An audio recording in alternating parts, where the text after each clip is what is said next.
Hi everyone, welcome to my channel. ತಮ್ಮೆಲ್ಲರಿಗೂ ನಮ್ಮ ಚಾನಲ್ಗೆ ಸ್ವಾಗತವನ್ನು ಕೋರುತ್ತಾ ಇವತ್ತಿನ ವಿಡಿಯೋದಲ್ಲಿ ಮೊರಾರ್ಜಿ ದೇಸಾಯಿ ವಸತಿ ಶಾಲೆಗೆ ಸಂಬಂಧಿಸಿದಂತೆ ಒಂದು ಇಂಪಾರ್ಟೆಂಟ್ ಮಾಹಿತಿಯನ್ನು ತಮ್ಮೊಂದಿಗೆ ಶೇರ್ ಮಾಡಿಕೊಳ್ತಾ ಇದ್ದೀನಿ.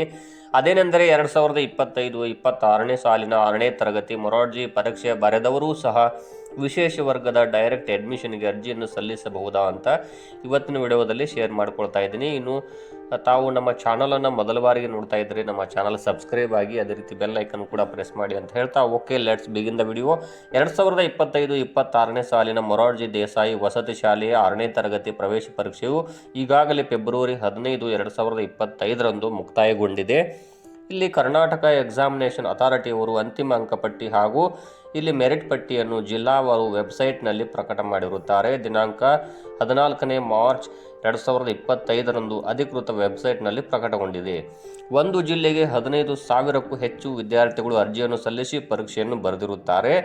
ರಾಜ್ಯದ 817 ವಿವಿಧ ಮೊರಾರ್ಜಿ ದೇಸಾಯಿ ವಸತಿ ಶಾಲೆಗಳಲ್ಲಿರುವ 41,500 ಸೀಟುಗಳನ್ನು ಅದರಲ್ಲಿ 21,750 ಸೀಟುಗಳು ಪರೀಕ್ಷೆಯ ಮೂಲಕ, ಉಳಿದ ಸೀಟುಗಳು ಪರೀಕ್ಷೆಯೇ ಇಲ್ಲದೆ ನೇರವಾಗಿ ಡೈರೆಕ್ಟ್ ಅಡ್ಮಿಷನ್ಗೆ ಇಲ್ಲಿ ಸರ್ಕಾರ ಅವಕಾಶವನ್ನು ಕಲ್ಪಿಸಿದೆ. ಅಂದರೆ ವಿಶೇಷ ವರ್ಗದವರು ಅಂತ ಯಾರು ಇದ್ದಾರೆ ಅವರಿಗೆ ಪರೀಕ್ಷೆಯೇ ಇಲ್ಲದೆ ಇಲ್ಲಿ ಅಂದರೆ 20,750 ಸೀಟುಗಳನ್ನು ಇಲ್ಲಿ ಎಕ್ಸಾಮ್ ಇಲ್ಲದೆ ನೇರವಾಗಿ ಡೈರೆಕ್ಟ್ ಅಡ್ಮಿಷನ್ಗೆ ಸರ್ಕಾರ ಅವಕಾಶ ಕಲ್ಪಿಸಿದೆ. ಹಾಗಾದರೆ ಇಲ್ಲಿ ವಿಶೇಷ ವರ್ಗದವರು ಅಂತ ಯಾರು ಇದ್ದಾರೆ, ಅವರು ಗೊತ್ತಿದ್ದು ಅಥವಾ ಗೊತ್ತಿಲ್ಲದೆಯೂ ಕೂಡ ಪರೀಕ್ಷೆಯನ್ನು ಬರೆದಿರುತ್ತಾರೆ. ಇಲ್ಲಿ ಸರ್ಕಾರವೇ ಹೇಳಿದೆ ಅವರಿಗೆ ಎಕ್ಸಾಮ್ ಬರೆದಿದ್ದರೂ ಕೂಡ ನಡೆಯುತ್ತೆ ಅಂತ. ಆದರೆ ಇಲ್ಲಿ ಈಗಾಗಲೇ 2 ವರ್ಗದವರಿಗೆ ಪ್ರವೇಶ ಪ್ರಕ್ರಿಯೆಗೆ ವೇಳಾಪಟ್ಟಿಯನ್ನು ಪ್ರಕಟ ಮಾಡಲಾಗಿದೆ. ಇಲ್ಲಿ ಪರೀಕ್ಷೆ ಬರೆದಂಥ ವಿದ್ಯಾರ್ಥಿಗಳಿಗೆ ಏಪ್ರಿಲ್ 2025ರ 2ನೇ ವಾರ ಮೊದಲ ಸುತ್ತಿನ ಸೀಟು ಹಂಚಿಕೆಯನ್ನು ಪ್ರಕಟ ಮಾಡಿರುತ್ತಾರೆ ಮತ್ತು ಅಡ್ಮಿಷನ್ ಮಾಡಲು ಕೂಡ ಅವಕಾಶವನ್ನು ನೀಡಲಾಗಿದೆ. ಆದರೆ ಅದರೊಂದಿಗೆ ವಿಶೇಷ ವರ್ಗದವರಿಗೂ ಕೂಡ ಏಪ್ರಿಲ್ 2025ರ 11ನೇ ದಿನಾಂಕದಿಂದ ಅಂತ ಘೋಷಣೆ ಮಾಡಿರುತ್ತಾರೆ. ಇಲ್ಲಿ ಮೊದಲು ಪರೀಕ್ಷೆ ಬರೆದ ವಿದ್ಯಾರ್ಥಿಗಳಿಗೆ ಮೊದಲ ಸುತ್ತಿನ ಸೀಟು ಹಂಚಿಕೆಯ ಟೈಮ್ ಟೇಬಲ್ ಬಿಡುಗಡೆ ಮಾಡಬಹುದಾಗಿದೆ. ಹಾಗಾಗಿ ಇಲ್ಲಿ ವಿಶೇಷ ವರ್ಗದವರು ಪರೀಕ್ಷೆ ಬರೆದವರು ಸಹ ಸೆಲೆಕ್ಷನ್ ಆಗುತ್ತೆ ಎನ್ನುವಂತಹ ಒಂದು ನಂಬಿಕೆ, ಕಾನ್ಫಿಡೆನ್ಸ್ ಇದ್ದವರು ಇಲ್ಲಿ ವಿಶೇಷ ವರ್ಗದ ಡೈರೆಕ್ಟ್ ಅಡ್ಮಿಷನ್ಗೆ ಅರ್ಜಿ ಸಲ್ಲಿಸುವ ಅಗತ್ಯವಿರುವುದಿಲ್ಲ. ಹಾಗಾದರೆ ನಾನು ಈಗಾಗಲೇ ಮೊದಲ ಸುತ್ತಿನ ಸೀಟು ಹಂಚಿಕೆಯಲ್ಲಿ ಆಯ್ಕೆ ಆಗಬೇಕಾದರೆ ಕನಿಷ್ಠ ಎಷ್ಟು ಅಂಕಗಳನ್ನು ಪಡೆದವರು ಮೊದಲ ಸುತ್ತಿನಲ್ಲಿ ಆಯ್ಕೆ ಆಗ್ತಾರೆ ಅಂತ ಹೇಳ್ತಾ ಇದ್ದೀನಿ. ಅದನ್ನು ಈಗಾಗಲೇ ಹಿಂದಿನ ವಿಡಿಯೋಗಳಲ್ಲೂ ಕೂಡ ತಿಳಿಸಿರುತ್ತೇನೆ. ಇಲ್ಲಿ ಸಾಕಷ್ಟು 4-5 ವರ್ಷಗಳ ಇಲ್ಲಿ ಎಕ್ಸಾಮ್ ರಿಸಲ್ಟು ಆಯ್ಕೆ ಪಟ್ಟಿಯನ್ನು ಆಧಾರದ ಮೇಲೆ ನಾನು ಈ ಪ್ರೊಡಕ್ಟ್ ಮಾಡ್ತಾ ಇದ್ದೀನಿ.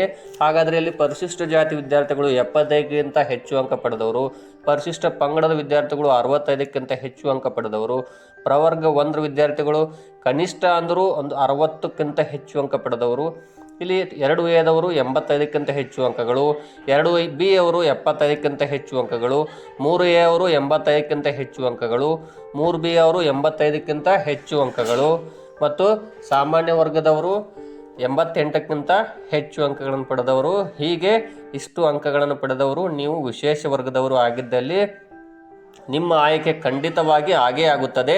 ಹೀಗಾಗಿ ನೀವು ಅರ್ಜಿ ಸಲ್ಲಿಸುವ ಅವಶ್ಯಕತೆ ಇರುವುದಿಲ್ಲ. ಒಂದು ವೇಳೆ ವಿಶೇಷ ವರ್ಗದವರು ತಾವು ಆಗಿದ್ದರೆ 50ಕ್ಕಿಂತ ಕಡಿಮೆ ಅಂಕಗಳನ್ನು ತಾವು ಪಡೆದಿದ್ದಲ್ಲಿ ಮೊದಲ ಸುತ್ತಿನ ಸೀಟು ಹಂಚಿಕೆಯಲ್ಲಿ ತಾವು ಆಯ್ಕೆ ಆಗದೇ ಇದ್ದಲ್ಲಿ ಕಡ್ಡಾಯವಾಗಿ ವಿಶೇಷ ವರ್ಗದ ಡೈರೆಕ್ಟ್ ಅಡ್ಮಿಷನ್ಗೆ ಅರ್ಜಿಯನ್ನು ಸಲ್ಲಿಸಿ. ತಮಗೆ ಖಾಲಿ ಸೀಟುಗಳು ಲಭ್ಯವಿದ್ದರೆ ತಾವು ಆಯ್ಕೆ ಆಗಬಹುದಾಗಿದೆ. ಇಲ್ಲಿ ಸರ್ಕಾರವು ಈಗಾಗಲೇ ವಿಶೇಷ ವರ್ಗದವರು ಪರೀಕ್ಷೆ ಬರೆದಿದ್ದಲ್ಲಿ ಅವರಿಗೆ ಪರೀಕ್ಷೆ ಇಲ್ಲದೆ ನೇರ ಪ್ರವೇಶಕ್ಕೆ ಅವಕಾಶ ಇದೆ ಅಂತ ಅವರು ಹೇಳಿದ್ದಾರೆ. ಅಂದರೆ ಎಕ್ಸಾಮ್ ಬರೆದಿಲ್ಲ ಅಂದರೆ ಅವರು ಡೈರೆಕ್ಟಿಗೆ ಅಡ್ಮಿಷನ್ ಮಾಡಬಹುದು ಅಂಥೇಳಿ.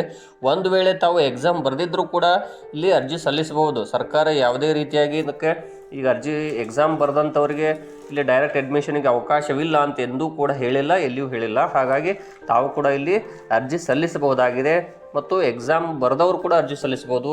ನೀವು ಕನಿಷ್ಠ ಕಡಿಮೆ ಅಂಕಗಳನ್ನು ಗಳಿಸಿದವರಲ್ಲಿ ಅರ್ಜಿ ಸಲ್ಲಿಸಲಿಕ್ಕೆ ಅವಕಾಶ ಇದೆ. ಯಾಕಂದರೆ ಒಂದು ವೇಳೆ ತಮ್ಮದು ಮೊದಲನೇ ಸುತ್ತಿನಲ್ಲಿ ಆಯ್ಕೆ ಆದರೂ ಆಗಬಹುದಾಗುತ್ತೆ. ಹಾಗಾಗಿ ಮೊದಲ ಸುತ್ತಿನ ಸೀಟು ಹಂಚಿಕೆಯನ್ನು ನೋಡಿಕೊಂಡು ತಾವು ಇಲ್ಲಿ ಅರ್ಜಿಯನ್ನು ಸಲ್ಲಿಸಿ. ಆದಷ್ಟು ಇಲ್ಲಿ 75ಕ್ಕಿಂತ ಹೆಚ್ಚು ಅಂಕ ಪಡೆದಂಥ ವಿದ್ಯಾರ್ಥಿಗಳು ಸೆಲೆಕ್ಟ್ ಆದರೂ ಆಗಬಹುದಾಗುತ್ತದೆ. ಹಾಗಾಗಿ ಒಂದು ವೇಳೆ ಸೆಲೆಕ್ಟ್ ಆಗದೇ ಇದ್ದಲ್ಲಿ ತಾವು ವಿಶೇಷ ವರ್ಗದವರಾಗಿದ್ದರೆ ತಮ್ಮ ಹತ್ರ ಇಲ್ಲಿ ಅಧಿಕೃತವಾದಂಥ ಎಲ್ಲ ದಾಖಲೆಗಳಿದ್ದಲ್ಲಿ ವಿಶೇಷ ವರ್ಗದವರು ಅಂತ ತಾವು ಹೇಳಿಕೊಂಡ್ರೆ ಅದಕ್ಕೆ ಸಂಬಂಧಪಟ್ಟ ಇಲ್ಲಿ ಲೀಗಲ್ ಡಾಕ್ಯುಮೆಂಟ್ ಏನಾದರೂ ಇದ್ದಲ್ಲಿ ತಾವು ಕೂಡ ವಿಶೇಷ ವರ್ಗದವರ ಅರ್ಜಿಯನ್ನು ಸಲ್ಲಿಸಬಹುದಾಗಿದೆ. ಹೀಗಾಗಿ ನೀವು ಕೂಡ ಎಲ್ಲ ದಾಖಲೆಗಳನ್ನು ಸಿದ್ಧವಾಗಿಟ್ಕೊಳ್ಳಿ. ಒಂದು ವೇಳೆ ನಿಮ್ಮ ಆಯ್ಕೆ ಮೊದಲ ಸುತ್ತಿನ ಸೀಟು ಹಂಚಿಕೆಯಲ್ಲಿ ಆಗದೇ ಇದ್ದಲ್ಲಿ ತಕ್ಷಣವೇ ಇನ್ನೊಂದು ಅವಕಾಶ ಇದ್ದೇ ಇರುತ್ತದೆ ಅನ್ನೋದನ್ನು ತಾವು ನೆನಪಿನಲ್ಲಿ ಇಟ್ಕೊಳ್ಳಿ ಅಂತ ಈ ಮೂಲಕ ತಮ್ಮೊಂದಿಗೆ ಹಂಚಿಕೊಳ್ತಾ ಇದ್ದಾರೆ.